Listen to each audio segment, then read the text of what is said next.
Tawuran dua kelompok remaja terekam kamera pengawas salah satu rumah warga di Jalan Macan Lindungan, Kecamatan Ilirbar 1 Palembang, Senin sore lalu.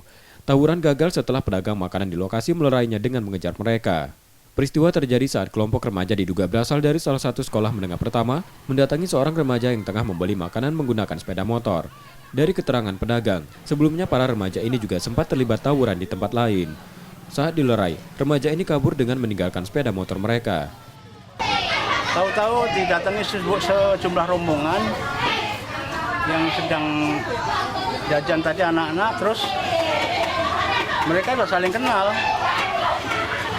Kami menghalau, yang tukang warung ini takut masuk sini kan kayak merusak di galau-galau kan. Kami menghalau, akhirnya dia berlari juga. Berlari dikejar juga, dibalas sama anak-anak yang ini yang pada jajan tadi. Terus motornya sih kok ketinggalan. Kejadian ini dilaporkan pedagang ke ketua RT setempat dengan mengembalikan sepeda motor yang dibawa para remaja ke orang tuanya.